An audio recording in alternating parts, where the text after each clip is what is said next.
She's useless. She couldn't even pick up the tab for tonight if she tried. Bethany's voice whipped across the dining room like a belt, and the chuckles that followed were louder than the clatter of silverware. Laughter rolled down the long Thanksgiving table, greedy and mean, until it pooled right in front of me. Phoenix heat pressed against the windows.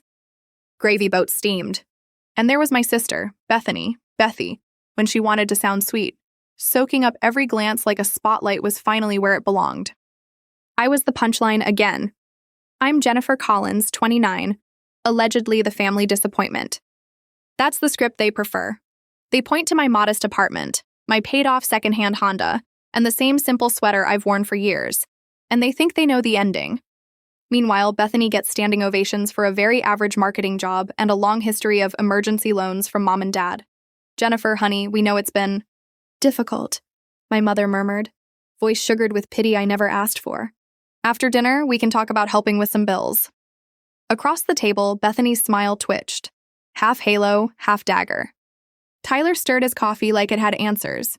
Aunt Patricia watched everything, collecting moments for later retellings. And my father, he did what he always did, let Bethany perform while he graded me with quiet disappointment. They think my silence is surrender. They think my plainclothes prove failure. What they don't know is that 5 years ago, when I walked away from a safe corporate ladder everyone swore I should climb, I started building something in the dark. It didn't look like success. It looked like late nights and black coffee, like white papers and charts no one believed in yet. While coworkers posted happy hour photos, I was learning blockchains, mapping tokenomics, and teaching myself to hear the pulse in a price chart the way a medic hears a heartbeat. Bitcoin, Ethereum. Then the strange early projects people dismissed as fads. I started tiny, 500 here, 1,000 there, measured not by luck but by homework. When prices dipped, I treated it like a winter I'd prepared for. When they rose, I studied harder. At Henderson Marketing Group, I wrote taglines for products I didn't care about by day and read founder letters and GitHub commits at night. Eventually, I left, the move my family still calls proof I can't stick with anything. I freelanced just enough to cover rent and groceries and funneled everything else into my portfolio. Last Christmas, while my dad told Tyler I'd never quite found my footing, my account crossed 2 million. I chewed turkey and said nothing. Tonight, Bethany is back in her favorite role, the successful sister narrating the morality play where I am the warning. She gestures at my sweater like it's evidence. Some people just aren't built for success, she says, head tilting, voice faux concerned. Jennifer's always made questionable choices. A younger me would have choked down the humiliation and let the night pass. But something in me has shifted, click like a camera lens finding focus. Maybe you can take the high road only so long before you realize it's not a road. It's a leash. 3 weeks ago, the market went feral. Bitcoin pressed into a new sky. Ethereum climbed after it. The quieter plays I'd believed in early, projects the group chat had mocked, started to sing. One acquisition notice hit my email at 6:12 a.m., a modest stake. I'd taken 6 months earlier, suddenly multiplied by 12. By the time my coffee cooled, my total flashed a number so enormous I refreshed the page 3 times, just to make sure I hadn't drifted into a daydream. 8 figures. On a phone screen propped against a chipped mug. I laughed, but it came out wrong, hollow and astonished because the money wasn't the point. The point was that while my family needed me to be small to feel tall, I had built something they couldn't see. Wouldn't see, since then I've watched everyone more closely. Bethany curating her life on social with promotion captions and victory selfies in front of a car that still has a payment book in the glove compartment. Tyler posting game day wings like they're milestones. My parents sharing articles about financial responsibility with captions sharp enough to draw blood without naming a target. I pulled public records. Curious and a little heartbroken, the home equity loan they took 2 years ago. The timelines that line up too neatly with Bethany's surprise expenses and Tyler's shortfalls. They're mortgaging the future to prop up the story where I'm the liability. So I made my own plan. I bought a simple dress at Target. Schedules a trim at the budget salon. Chose small, neat, and visible. If they wanted to write me as struggling, I would appear exactly like their favorite myth. I wasn't there to impress anyone. I was there to learn the truth about who they were when they thought I had nothing. The night before Thanksgiving, I did one more thing. I took a screenshot. Not to gloat. To anchor myself in reality. Numbers don't flinch. I tucked the image away and slept in fits, Not from fear, but from anticipation. I told myself I wouldn't use it unless they made me. Of course, they made me. Dinner in Scottsdale unfolds like a script I've memorized. Aunt Patricia greets me with bright eyes and a louder than necessary, "Bethany just told me about her promotion." Bethany glows at the mention of senior associate, a title with a raise that wouldn't cover a single week's movement in my account. Tyler recites his new bank job's benefits package like it's poetry. My parents beam at their 2 stars and glance at me the way people glance at potholes. Quick, careful, mildly annoyed they're there at all. Jennifer's quiet tonight, my dad observes around the turkey. Translation, why aren't you performing gratitude for our doubt? I'm fine, I say. Just listening. Bethany smells the blood in those 2 words. She starts small, little digs dressed as jokes, then scales up. She mentions career ladders and real jobs. She talks about contributing to society.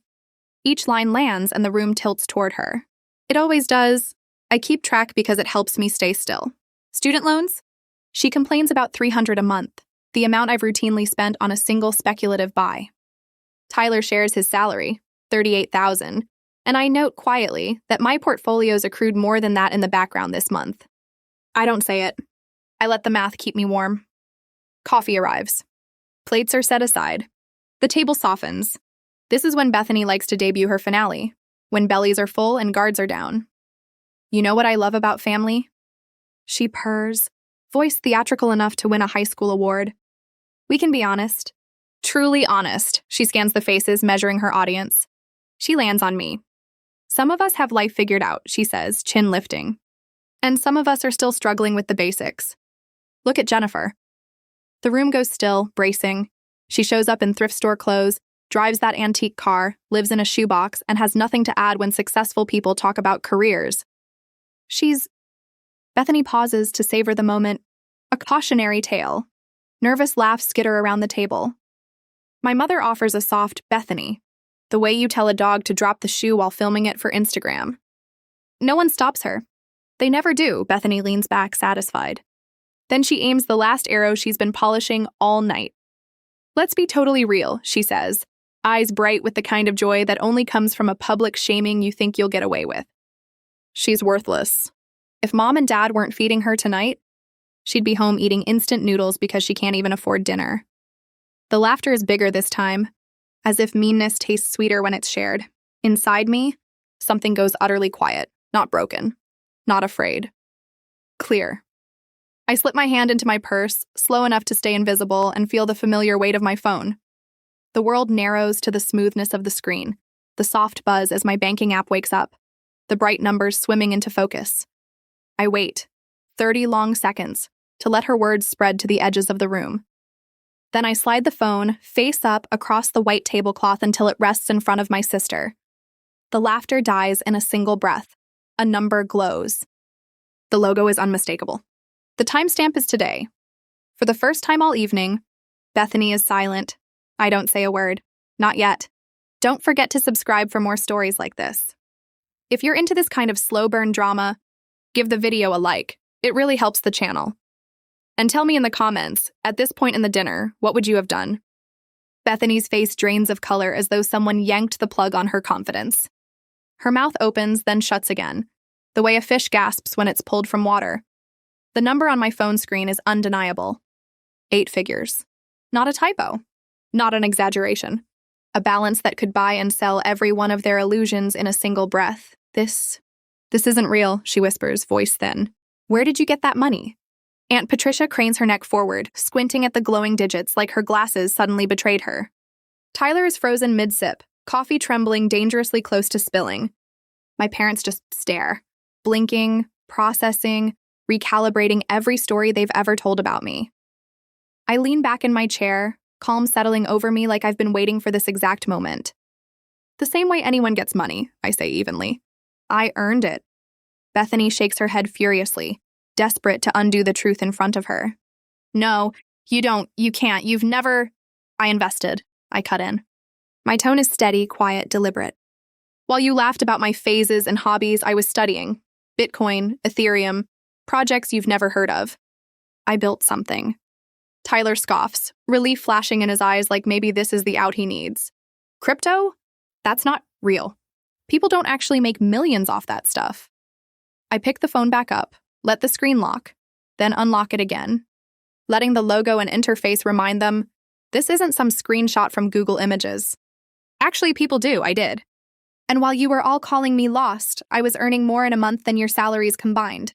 Bethany's voice wobbles, sharp with panic. But you live in that box. You drive that thing. You wear that.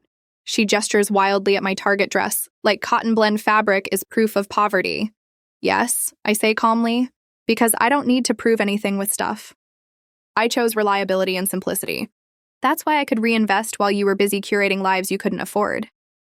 The silence that follows isn't the soft, awkward kind. It's the heavy, suffocating kind. A silence that forces everyone at the table to replay every cutting remark, every pitying glance, every smug laugh. My father clears his throat, but the sound is hollow. Jennifer, why didn't you tell us? I let the question linger, savoring its hypocrisy. Would you have believed me? I ask quietly. Or would you have assumed I was lying the way you always do? No one answers. They don't have to. The truth already stings in their eyes. Bethany suddenly rises, chair screeching back like a warning alarm. Her hands tremble, her voice rises, brittle with desperation. This doesn't change anything. Money doesn't make you successful. It doesn't erase the fact that you've been, what? I interrupt, voice sharper now, steel cutting through. Worthless? Isn't that the word you used? The word lands like glass shattering on tile. And in that moment, the family dynamic tips. The pedestal Bethany built from borrowed money and empty bragging crumbles.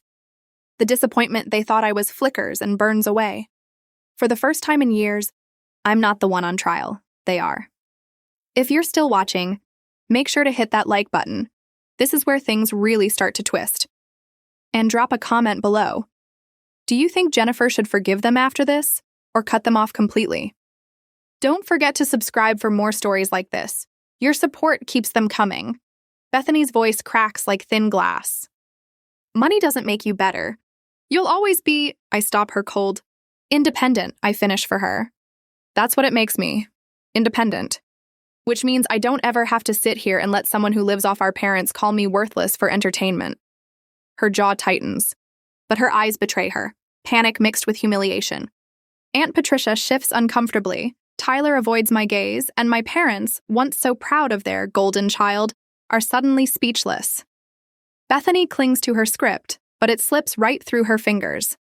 People need more than money, Jennifer. They need respect. I lean forward, voice calm but razor sharp.